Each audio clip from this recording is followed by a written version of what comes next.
Thank you, everyone. Thank you so much.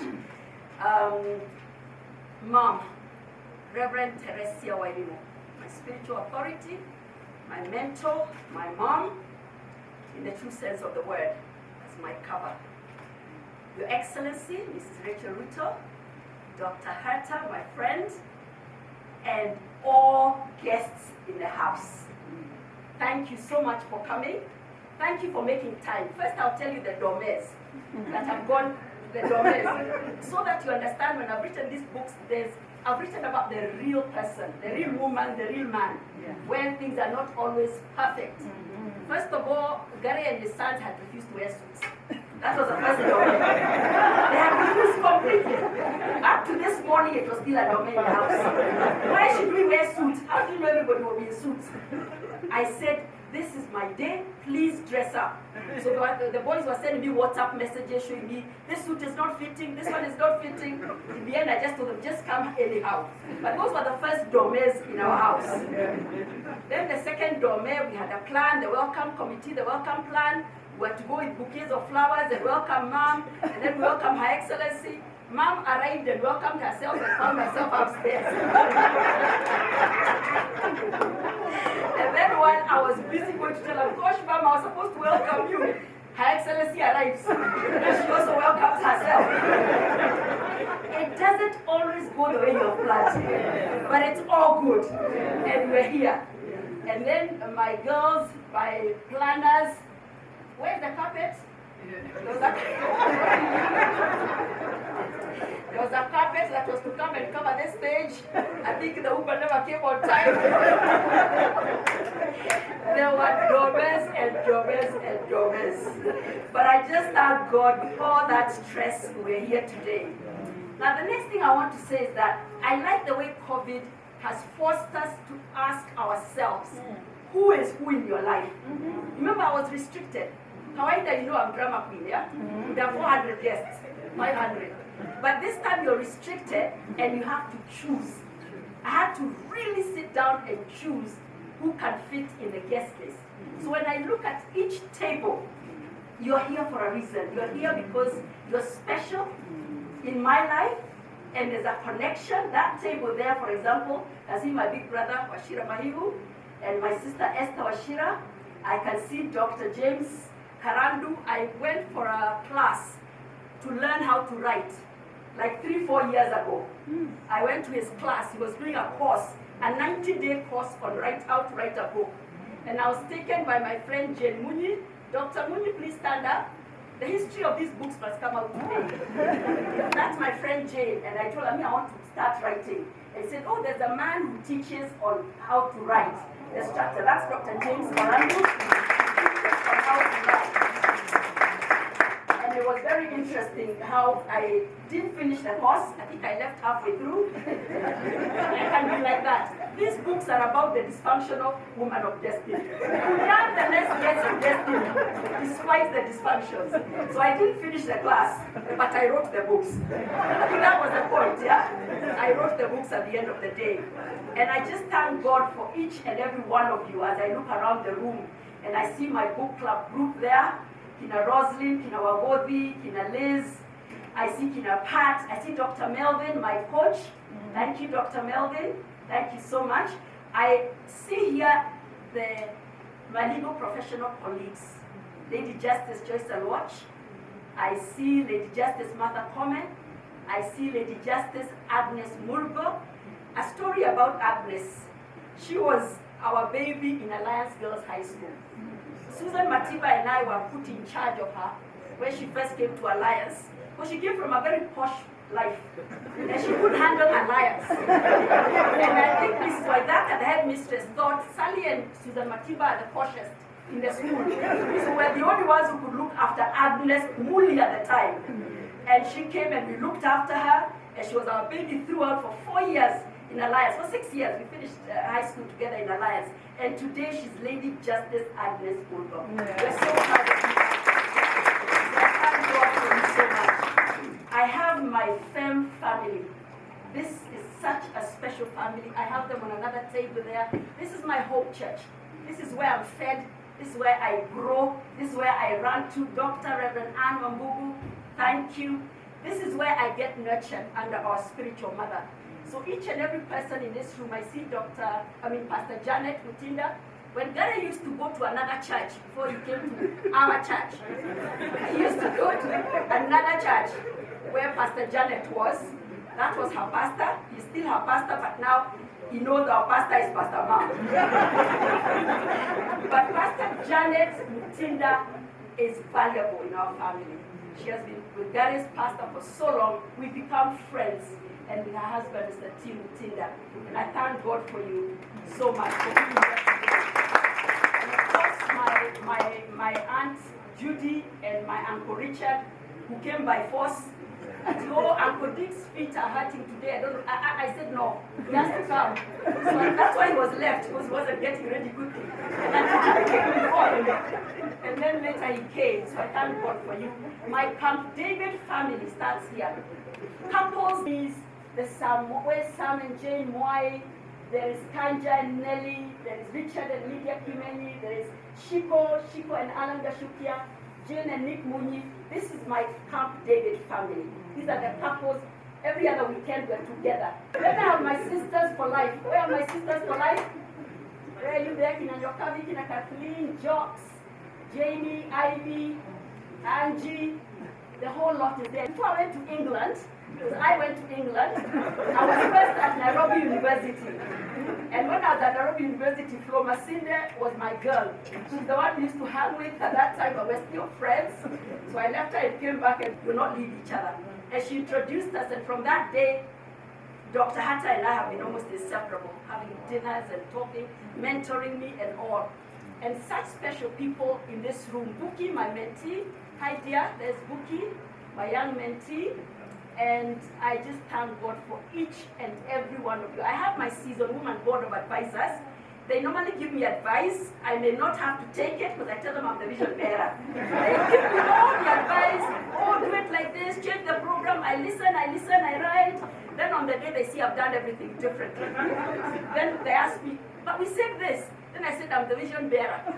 What I say goes. But they're here. Peggy, where are you, Peggy? There's Jenny, Jackie, there is Shiko, there is Brenda here, there's Jane, there's Zippy. Musimi is right there, Jane Likimani. They're all here in Wakonyo. All of you are special. My big brother, Pastor George Matthew, a man of God, who has ministered to me very, very, very specially in many ways throughout, because we're both birthed of the same spiritual mother. Thank you so much. My friend Shiko, Judy, thank you for coming. She's an encourager. Texts me and encourages me, gets so impressed by what I do. So I constantly have to tell her, I'm not all that, by the way. Daddy has told you the behind the scenes, how the books were written. And don't get too impressed, because I didn't actually write them in 3 months or 1 year. I wrote them in like 2.5 years. And the point is that I had the material already. Over the 7 years from the time I had the material. So the material had accumulated over the years. And something that Mom doesn't know, I'll tell you a bit about Mom when I'm introducing her, but like 20 years ago, when we were in Mombasa on a mission, she saw me during one of the missions, the thing you write. Because one day, you will need it. That was like 20 years ago. And I continued, and I never lost that word, and I kept writing, and I kept remembering what she had said about it. And we went on and on and on, and about 7 years ago, when we were in the Dallas conference, our church goes abroad for conferences. Today you need to join our church. We go to Dallas, we all go there, we have a conference there, then we come back. Sometimes we go to Germany, to our other center, we go to the UK. We're like that in our church, yeah? So one of the conferences, we're going to Dallas, Texas, and one of the prophets, one of the men of God who Mom had invited, spoke a prophetic word and said, you will write books. You will write so many books. You're an author. And I took the words. Then now if you don't write, forget anything else you've been asking him for. And that's when I got a wake-up call. And I sat down and I had the material. I had the content. And I began to write. And so I wrote over the last 2.5 years. And it's interesting how what my husband meant to say is, the one he didn't get is revelation. when you were saying that she used to just write things used to come. It's the revelation I was getting in the night. Yes, you captured it, yeah? So I think God has mercy because it was like, she's finally understood this. So let me just allow her and enable her. And he enabled me. I would write and the revelations would come and come and come and come. And it's not even so much that the books are spiritual, all of them. It's for us in the marketplace. But he already knew what he wanted to put in those books with a godly foundation. So it was during COVID that I polished them. The manuscripts, as he said, with shoelaces were already there in our bedroom, in the sitting room, everywhere. So during the COVID season is when I polished them, refined them, and I was able after that to have them published after the COVID. So it took time. But the other thing I want to say is that it was interesting that the season I wrote these books was probably the most painful, most difficult period in my life.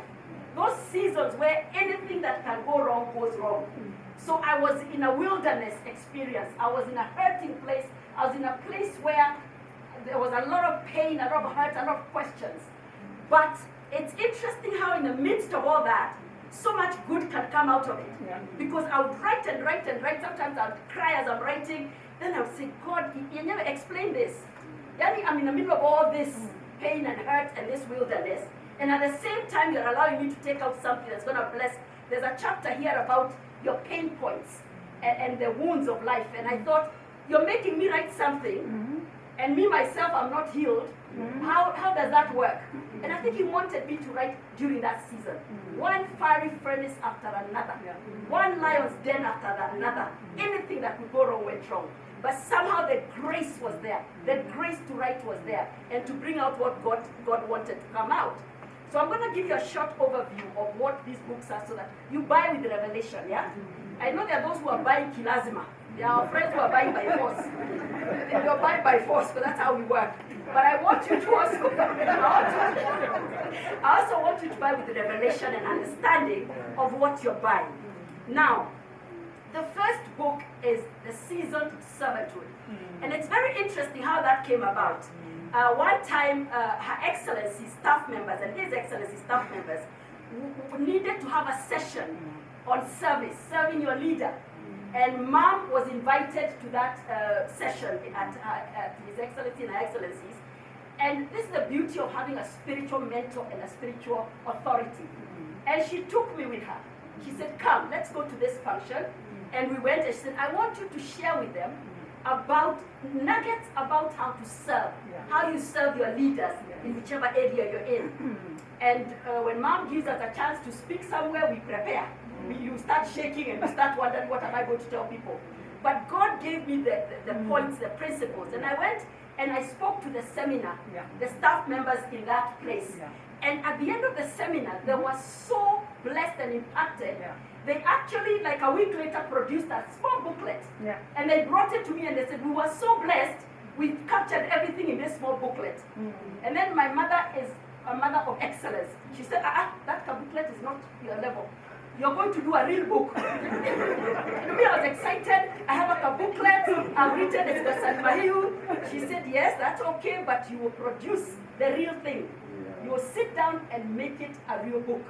And that's how this book was birthed. And I put all that in it. And what it basically talks about, because I know in the church we learn how to serve. And we serve with dedication because we know we're serving unto God.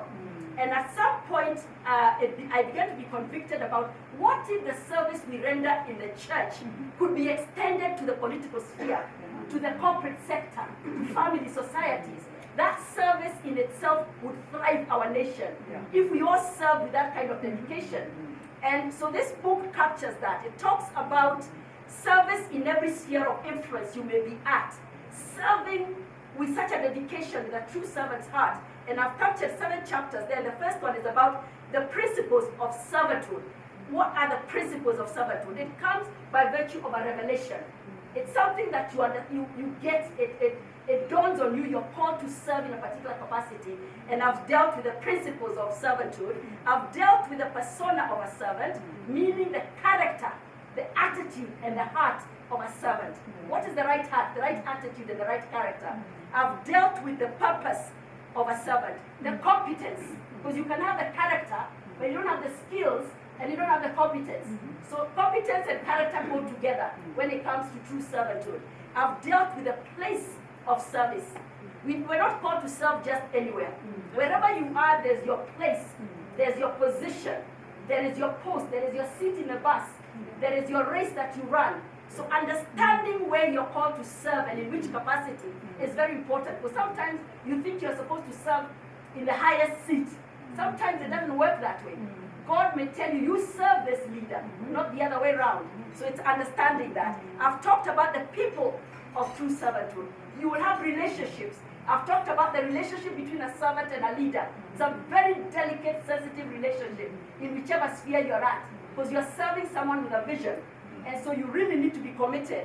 And even the relationship between you and your co-servants. Because a lot of times we fail in our servitude because we get offended by our co-servants, the ones we're serving with, our co-workers. So I've dealt with that relationship, and also the relationship with you and the ones benefiting from your service. And I've dealt with the process because we're raw. When you start to serve, like when we started serving Mom, we were raw. We know many of us here. You're raw. You can kill the congregation. You can destroy them by just one word. So we start off raw, very raw, but you have to be refined. So there's the process of becoming a true servant. Even in the political sphere, in the corporate sector, how do you handle this? How do you handle this?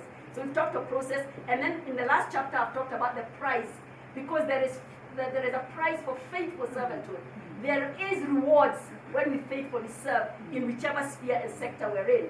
And then the next book was The Distress to Destiny. And this is the book which is a compilation. So I didn't want you to get over-impressed about how quickly I wrote the books. Because Distress to Destiny is the messages Mom allowed me to preach on her pulpit in the last several years. So I simply had saved them, and I put them together, polished them, and put them in the book, Distress to Destiny. And in that book, I've talked about 7 things. The power of divine covenant relationships. Relationships are crucial if you're going to move from a place of distress to a place of destiny. The relationship between you and the set man of God, or the leader, the political leader, whatever leader you're serving, those relationships are crucial, even with your peers. So I've talked about divine, your destiny helpers, the ones who help you and propel you to destiny. I've talked about the power of relocation. And I've talked about the story of Naomi and Ruth. How sometimes you have to relocate from one place to another, physically, emotionally, mentally, spiritually, in all ways, in order to move from a place of distress in your life to a place of destiny. And of course, when we talk of distress, we talk about when things are not working for you, when financially, relationally, health-wise, in whichever way your life, you're not where you ought to be by now, according to your understanding. And then I've talked about the power of a prophetic promise. And I've talked about Jacob, the story of Jacob as he moved from back to Bethel. And the story is about how if you want to move from distress to destiny, you need to hold on to a prophetic promise. Hold on to the promises of God. What has God said about you? What promise has He made? Follow it through, walk it through. No matter which wildernesses you'll end up with, ultimately coming back to the place God has called you is what will make you move from distress. The power of right positioning. And this is the story of David and his distressed men. David in the Bible took distressed men in the wilderness. And they walked a journey, and they positioned themselves in a way that ultimately they became the mighty men of David. Remember? So it is interesting how being positioned right in the right relationships, in the right place, in the right attitude can make you move from distress to destiny. I've talked about the power of focus. That is the story of Joshua and Caleb. And that is focus. If you're focused, you will move from distress to destiny, ultimately, when you're focused. Otherwise, if you're not focused like the other ones, the 10 spies, you'll die in the wilderness, when you can literally smell your destiny across the road, but you die in wilderness. The power in making room. This is the story of the Shunammite woman, how she made room for God and the men of God. And that moved her from distress to destiny. She birthed what she had given up on already, but somehow ultimately God broke that barrenness. And then the power of choice. The choices we make on a daily basis are what will move us from distress to destiny. So guard your choices and watch your choices. And then in the 5 series, there's a series of 5 books. from distress, it's actually from Seasoned for Destiny. And there are 5 books. And the first one is you're defining and you're naming. And it's basically without knowing who you are. And it's about the who you are called to be. And I deal with the passwords to your identity, the triggers to self-crisis and identity crisis. I deal with the voices that shape you. Who are you listening to? What are you listening to? What voices are shaping you? So I've dealt with that. And I've asked you, what kind of a destiny person are you? Are you the destiny queen or the destiny quitter? Are you an Esther or a Vashti? Are you the destiny preserver or a destiny destroyer? Are you a Delilah or are you a Rahab? And I've asked about, are you a destiny connector or a destiny blocker? Are you a Naomi or are you a Rebecca who wants to bring strife among those you're raising? Are you a global destiny carrier or a local destiny carrier? Are you a village champion? Are you a village champion? Or is your destiny one which is global and goes to nations? Are you a respecter of destiny or a despiser of destiny? Abigail was a respecter of destiny. Michal, the wife of David, was a despiser of destiny. David was the very move of God carrying destiny, and she despised him. And she died barren. And so you don't want to be a despiser. I've talked about an ego destiny and a chicken destiny. Are you a Martha or are you a Mary? Which one do you want to be? And then I've talked about the diary of a destiny diva. So we're all drama queens. Do you know those who make it to destiny don't have it together? You know, there are those who bloomed a long time ago. But when we're late destiny bloomers, when you finally get the revelation of where you're going, you go without stopping. And you go without stopping. So I've talked about those different things in our lives. And then the daily confessions of a destiny chaser. And I've talked about the things you need to speak to yourself on a daily basis in order to come to that place of being a destiny, you enter destiny. In calling and positioning, of course, I've talked about how to discover your purpose and your calling. I've talked about the steps to birthing. And I've literally done an analogy between natural birthing of a baby and how you birth a vision for your destiny. And I've talked about the snags and the snares that you encounter in your place of assignment. How to locate where you're called. Is it media? Is it judiciary? You know when you have a pebble in your high heel and it's paining you, you can't walk properly. We have what I call pebble stones in your high heels that slow that journey to destiny, because you're constantly fighting emotional issues, anger issues, stress issues, so you're not moving to where you're supposed to be moving. And I've dealt with the key roles of a destiny woman, but Auntie Julie constantly reminds me that it doesn't matter whether you're ministering the gospel or in a career, you're still a wife and you're still a mother. You can't drop the ball, you have to balance. So I deal with that in there. And whichever kind of family it is, there'll be sibling rivalry. And I've used the examples of Ishmael and Isaac. I've used Leah and Rachel. I've used all those sibling rivalries to bring out points of how you can prevail without breaking the family or whatever family you're in and still make it to destiny as you work out those rival issues. I've spoken about Spice Girls, of a destiny woman. We all have our Spice Girls, and all my Spice Girls are here today. We have the women in our lives who nurture you, who develop you, who propel you to destiny, who tell you the truth, who guide you. Women relationships are very powerful as a woman of destiny, and to know what purpose they're playing in your life. And one chapter you will really love for those single women is the suspect suitors of a destiny woman. Be careful who is approaching you. I've given you tips on how to guard against the serial deal maker. The deal maker who makes a deal every day. The sheep in wolf's clothing. I've dealt with all the characters that you need to look for that may stumble you and hinder you from entering your destiny. You're looking for a destiny spouse like Mr. Gary. Basically, that's what you're looking for. You're looking for a destiny spouse, yeah? And that's it. And making and shaping is your storms, your seasons of life, the principles that shape you, the trademarks of a woman, the habits of a destiny woman, the elegance of an ego woman. I've dealt with the storms of life. I've dealt with how you're shaped like a diamond through the radical surgeries. Our mouths are radically surgered so that we stop talking carelessly.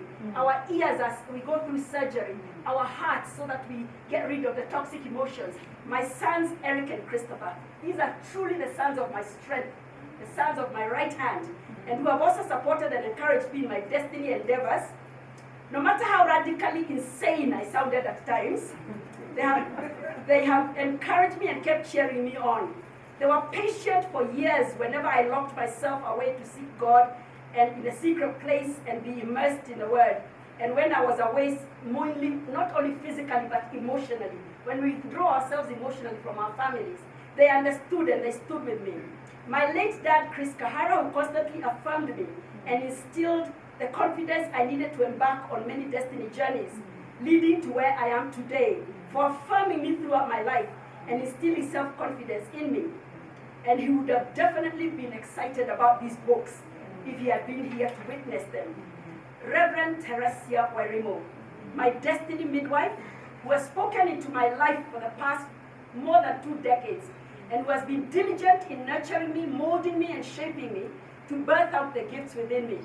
She is my spiritual authority and the sent man of God. She birthed me in the spirit and has nurtured and equipped me and empowered me. The content of the book Distress to Destiny is largely from messages she allowed me to preach on the pulpit of Faith Evangelistic Ministry over the years. I'm deeply grateful for her constant prayers, words of wisdom, for pushing me to rise above the mediocre, for calling out the gift of writing in me and nurturing it faithfully, for writing me such powerful forwards in all these books and powerful endorsements, which I do not take for granted.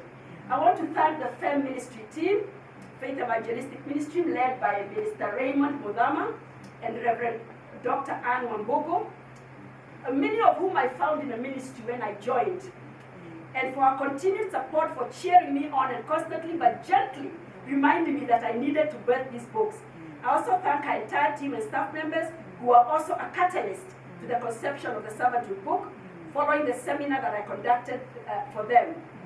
She's equally passionate about the empowerment of women, and I admire her tremendously for her burden for improving the lot of women in our nation. My aunt, Reverend Judy Bogwa, for believing in me and for being a pillar of strength for me over the years, for teaching me that my role as a wife and mother are not an excuse, but rather an incentive to fulfill my purpose and destiny. I deeply appreciate her for praying for me without ceasing for years, so that I could come into the kingdom of God, and who has been a great source of encouragement and inspiration. My friend and mentor, Dr. Herta von Steigel, who came into my life at just the right time I needed her, and she needed her to help me and understand what I needed to conquer the mountain within me. She came into my life in a season when I knew there was a mountain within me I needed to conquer, and she walked me through that journey. Her friendship has been immense and deep and very valuable. To Dr. Mark Stibe, who was introduced to by Mom, he's an editor in the UK, whose professionalism and editing skills are unmatched, for his excellent editing and no-nonsense approach, truly a gift in the literary word. I also want to thank my cover design creator, Mr. Shadrach Radido and his wife. Please stand up. This is the couple that did my book covers. Very professional, very professional, I must say, Mr. Shadrach Radido and your team. Excellent delivery on time, excellent work.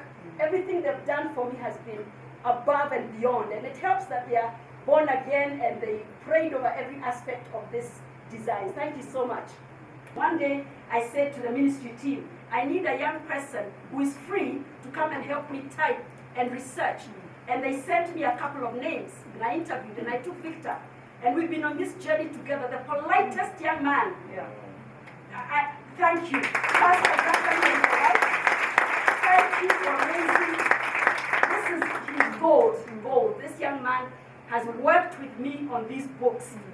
A gentle spirit, has understood them, has been so kind even when I was so tired and weary. And he would help me and just tell me, Auntie, I think we forgot this. Can we go over it tomorrow? Spell checks. He says, Auntie, I don't think that's the way it's written. Let's check the dictionary. Thank you, Victor. Thank you. I really thank Victor. There were other girls in my office, like Frida, who is not here. Tekla is there at the back, and she also helped. Raise up your hand, Tekla. Jane Likimani is missing, I think. Jane Moy, where are you? Yes, there we are. These are women in the corporate sector, women of God, who advise me, and I take their advice, but I also put my foot down, and I say, I'm the vision bearer, contribution you have made towards these books, towards coming to the place of conception and birthing of these books. Thank God so much.